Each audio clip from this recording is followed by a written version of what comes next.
So early in December, I did a 4-day Japan tourism campaign, and it was a social media job exploring the contrast between Tokyo and the neighboring prefecture of Kanagawa. So I thought it would be a great idea to film it and take you guys along with me because I know a lot of you are aspiring travel photographers or influencers or people who just want to make a living doing travel or whatever. And not everyone gets a chance to do a full-on campaign, especially a tourism one. So I thought it would be interesting to do a behind the scenes of what these kinds of campaigns are like and what you could potentially expect if you were to go on one of these campaigns yourself. So this video is broken up into 3 main parts. The first part is the setup and the context and all of the important details leading up to the trip. The second part is the trip itself and documenting that. And then the last part is talking about the deliverables and doing a bit of a retrospective on the whole experience. So this is going to be a long video, but I hope it's absolutely jam-packed with interesting information for you if you want to make travel or photography or social media your full-time job. So the setup. The company is called TCVB, an acronym for Tokyo Convention and Visitors Bureau, and they're in charge of the Instagram account Tokyo Old Meets New. And basically, their whole entire thing is that they work with the Tokyo metropolitan government to promote tourism in Tokyo. So for people, some might say this is an absolute dream client, especially if you love Japan and you love Tokyo. And I'll say right up front right now that they were a dream to work with. And I've worked with many tourism boards and many Fortune 500 brands. And this campaign was a very good one. So how it works is that usually TCVB will be the quote unquote client. And then they will have an objective and a budget, and then they will then go out to agencies, a whole bunch of different ones, who will then help craft the campaign and source the right influencers or content creators or whatever to go out and then go and do the job. The agency that I worked with on this particular job was an agency called Wonder Trunk, and this was my first time working with them. Now, what I found particularly refreshing is that, on Japan tourism campaigns that I've done in the past, and I've done a lot of the time the itinerary or the activities are already all planned out for you. You have no say in any of it. And most of the time, the places are usually not that great. They're usually not that fun, and they're not really worth promoting to people, That's the essence of the job after all, right? Like if the places and the locations aren't good enough to want to suggest to other people, then why are we doing it in the first place, right?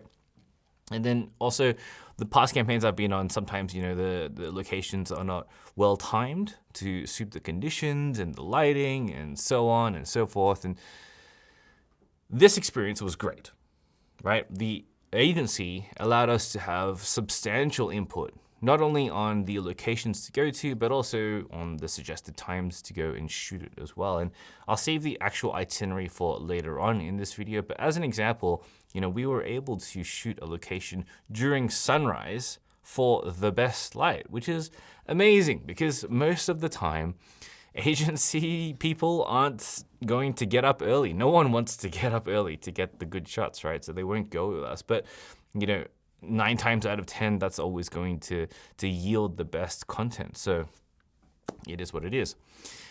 Anyway, more on that later. But for the rest of this setup kind of phase, they chose myself and my good friend Ben, also known as Ichiban, who I've traveled with many a time, a lot of Japan already with that guy. So honestly, it was just like 2 mates just going out to shoot, except we had a guide and an agency rep and a driver, so it felt super comfortable. The deliverables for this one were 3 Instagram posts, either reels or shorts, and I chose reels since I'm doing a reel every single day for the next year anyway, so go follow me on Instagram if you didn't know about that already.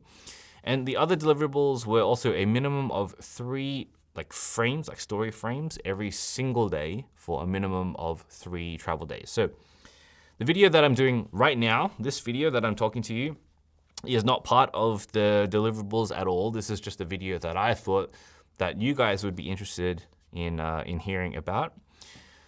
I won't tell you how much they paid me to do this campaign because that's of literally zero relevance to you, because we're all of different audience sizes and influence and skills and knowledge and so forth. So the budget will always vary from person to person. However, know that I am fortunate enough, or in the fortunate position, to be able to pick and choose what jobs I want to do. And because I make the vast majority of my income doing other things in the business aside from campaigns, I'm usually very, very picky. You know, jobs have to be the right price, doing the right things at the right times when I am free, and so on and so forth. So for it to be worth it to me, you know, everything has to align. And for this campaign, it most certainly did. Okay, and that leads us up to the campaign. So this campaign is called a FAM trip, F-A-M, or a familiarization trip. And basically the idea is to show off the target location as a desirable place to come and visit for tourism. Now, this particular campaign had the keyword of kinnin, which in Japanese means neighbors. And the idea around the campaign was being able to show Tokyo as a desirable destination to travel to, of course, but also to showcase the charms of its neighbors and show what a great gateway kind of destination it is for day trips and the like. So Kanagawa Prefecture is one of 4 of Tokyo's neighboring prefectures.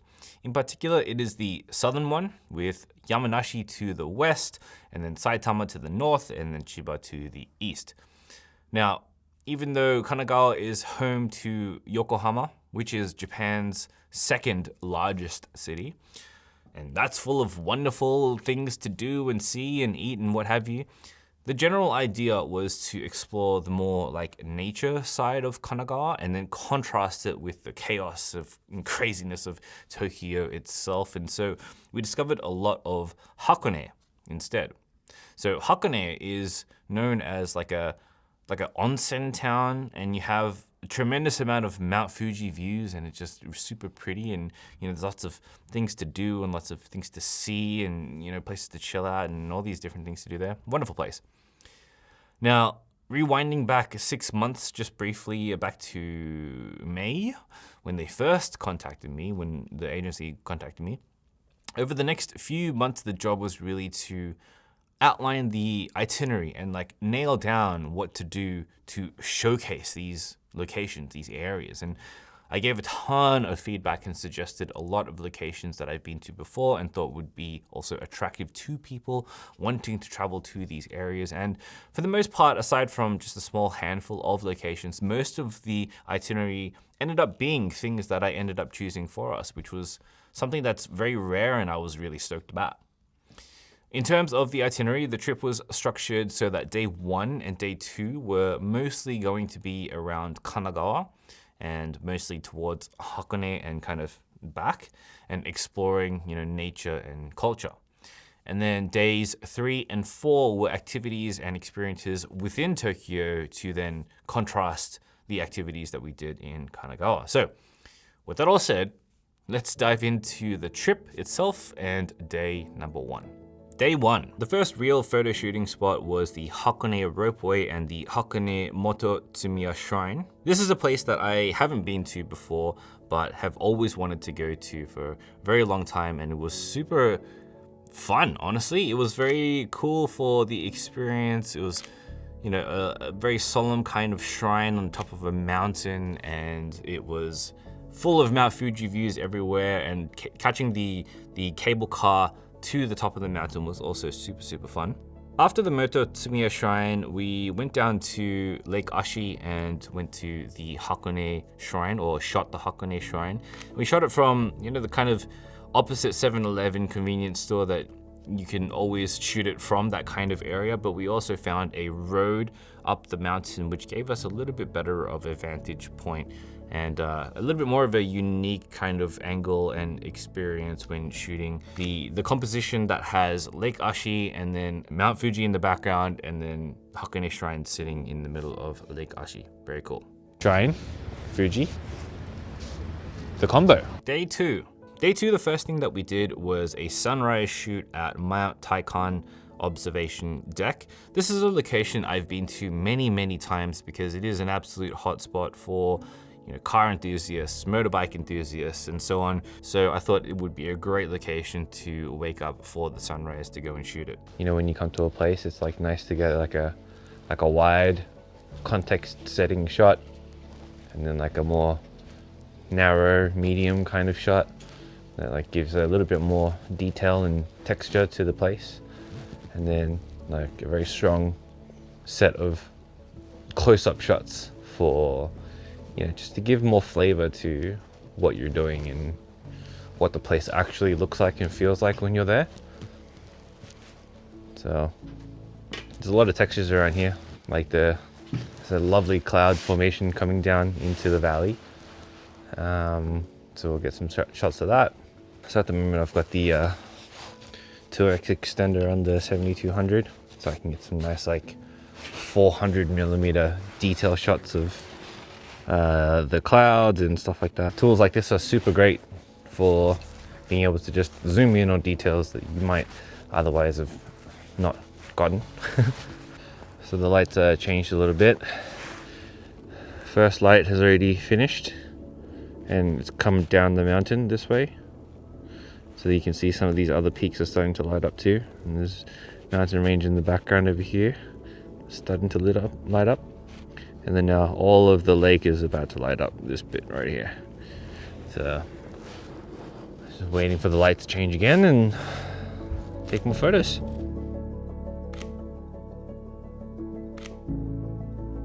From there, we went towards the Oyama Afori Shrine. So this is a very famous shrine in the area.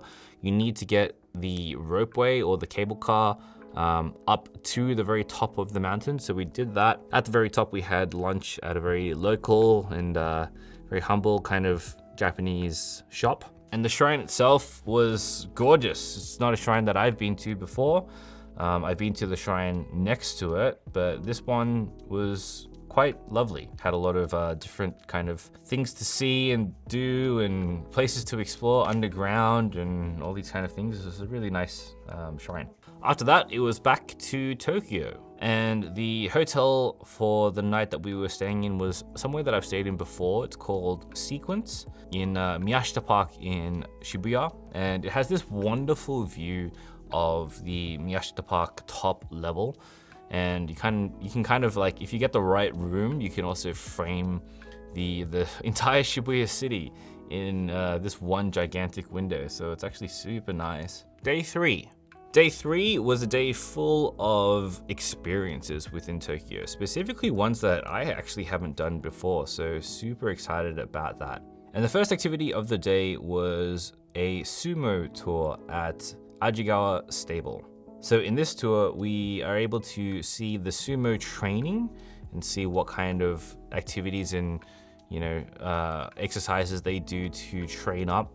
And then we were able to also engage in some of those exercises as well, and it was so difficult. It's a lot harder than it looks, and these sumo actually train super hard. A lot more frightening in real life than it is on TV. Like the sound that happens when they slap together, it's like brought me back to my rugby days when I was in the scrum, and it's just like this very visceral, deep feel that you get from the sounds. It's quite remarkable. And then we also had the lunch that was part of this package. Anything that a sumo makes is called chanko. And in this instance, we were eating the classic nabe chanko that they had made for us and that they eat for themselves. And we have like this bowl, and it was gorgeous. It was like this kind of like, nabe style soup, and then, some rice and all that kind of stuff. And they were mentioning that this serving was, for normal people, and that they have like, 3 or 4 times this serving, but like 5 times a day. I'm like, oh, wow, absolutely insane. The next experience of the day was shodo, or Japanese calligraphy. So Mami-san is her name, and she taught us a whole bunch of different brushstrokes and techniques for writing the kanji for the word eternal, which is A. And It's so hard. Going into it, I thought it was going to be somewhat easier than it was, but there's so much nuance and technique with each and every brushstroke, and I have such a fond kind of appreciation now for the art of shodo. This was a really, really cool and unique experience. All right, so we just finished the shodo experience, which was super, super fun. I really, really enjoyed it. What did you think, Benjamin? Yeah, I think you're better. Quietly. Hey, how come mine looks like shit? It takes practice, and it's definitely hard. It takes so much practice, hey? She was saying Yeah. like 500 times for like one letter kind of thing, or one kanji. And we were learning that one kanji called eternal, and it had like all 8 different styles of like the brush strokes and, you know, the techniques that you need to use. So it was like super, super hard, but very fun. I really enjoyed it. I thought she was really cool. Yeah. She was very accommodating, very encouraging. She's like, that looks great. It's like, that looks like shit. Thank you. Better than her saying, oh, it was, you know, it's kind of shit. I need to get hit, bro. And not improve, otherwise it just gets worse. But yeah, definitely a very fun experience. Something you can easily buy, I think, as like a package experience to like come to Japan or whatever. And yeah, just learning how to write Japanese calligraphy actually is like such a therapeutic. I found it very therapeutic anyway. Like Even you though, take a lesson and she can teach you, and then you can go home and practice. yeah, That's the best part, I think. it's just for us the pressure part was like Everyone- literally everyone watching us, yeah. That's not how you do it. And like they're all Japanese, and every Japanese person has to like go through this in high school or like in school, and you know practice calligraphy as a part of school. So everyone was very encouraging, and that was really really fun. The next thing we did was walk around the Yanaka area. This is an area that I haven't been to ever, actually. I've been around it, but never in it to specifically just explore and do street photography. We also ended up finding a brewery, so of course we had to stop for a beer. And this, in general, was a really lovely kind of area. Day 4. So day 4 started with the very famous Team Lab borderless. I'm sure you've been here before, or at least heard about it, and I've been here quite a few times. So for me, it was quite interesting to see what other people found interesting about this exhibition. You know, over time, when you've come to a place too many times, you can get kind of jaded about it. But because it is such a lovely, unique kind of activity to do, I did suggest that for this itinerary because, you know, I think everyone should go at least once. And then for me, it's also very easy to make content about, and I've got a lot of content on it, so there's a lot of things I could draw from. After that, we went to the Sky Room, and previously this was what I would consider like the best view of Tokyo Tower in Tokyo, if you want like a kind of high skyline kind of view. It was free for the first month that it opened, so it got absolutely rammed, but now there is a cafe and bar there where you have to buy something and in order to get the view, but it's absolutely worth it. You know, it still is for me one of the best views you can get for specifically Tokyo Tower. During the day, you get these lovely shadows that pop through the columns, and they just kind of lay down on the ground, and then you get all those lines of shadows plus Tokyo Tower in the back, and you can frame all these things. It's like super, super gorgeous. And because it's not free anymore, it's not as populated, and you can most of the time get a very clean and empty shot, which is lovely. The last experience for day 4 was the electric go-karting at City Circuit Tokyo Bay, which I've been to a couple of times before. And this is one of those things that people just don't know you can do in Tokyo. You know, not many people know that you can go electric go-karting in the heart of Tokyo, and the track is actually really, really good. It's made by the company called Tom's, which is a company that is very much renowned for racing and supporting Toyota and stuff like that. And you know, all of these carts are made by them, and, you know, the gear is sponsored by them and all that kind of stuff. So the carts are really, really good and really, really fun. This was Ben's first time, and, you know, it was very cool to see that he really enjoyed the experience as well. And I included this on the itinerary because I want more people to know about it, because I think it's very fun to do. It's somewhat affordable, but also a very unique experience to have, you know, especially when the sun goes down and, you know, you're karting around and you get all these nice views and stuff like that. It's a really, really cool experience. The last dinner was at a place called Sushi Eat, which was lovely, a lovely course dinner. Something that you must kind of experience when, you know, it's your first or second time traveling to Tokyo, is having a sushi omakase experience. I think this is an absolutely must do, and it was a very lovely one at that. And then we ended day 4 at a place called the Bar Nishiazabu Warehouse, which I've also been to before, but it's super minimal, and it's actually attached to a brewery right next door. And that was the trip. Now, usually, most clients would want very fast turnovers, like a week, 2 weeks, or whatever, but this time they were actually okay with up to a month, which was very surprising for me. But for me, you know, I like to do things while they're still fresh in my mind so that I can remember all the nuance and the detail, because I have terrible memory. So I ended up turning over things the week after, actually, which unfortunately was the time leading up to Christmas. So, you know, generally around this time of year, performance on all social media, doesn't matter what platform you're on, generally the performance isn't very good. But between this kind of time or the start of the new year, you know, basically the month that we had to be able to post this, you know, historically, you pick your poison, they're both kind of bad, right? They're both kind of poor times to post anyway. So ideally, I would have liked to have done this campaign in February or March or April or whatever, but it is what it is. And, you know, for the time being, you get the results that you get. So I ended up doing 3 reels and 1 carousel post, and because we did so many activities, one of them was titled The Perfect Day Trip Itinerary from Tokyo. And then another one was 3 of the locations that we went to in Kanagawa. So then another reel was titled 3 Unique Experiences to Try in Tokyo, which was the 3 main things that we ended up doing. And then the last reel was 3 tips for shooting Team Lab borderless, because again, you know, I think borderless is something that everyone needs to go to at least once just to see it. But it is quite difficult to shoot, especially on your first time. So yeah, I decided to do that.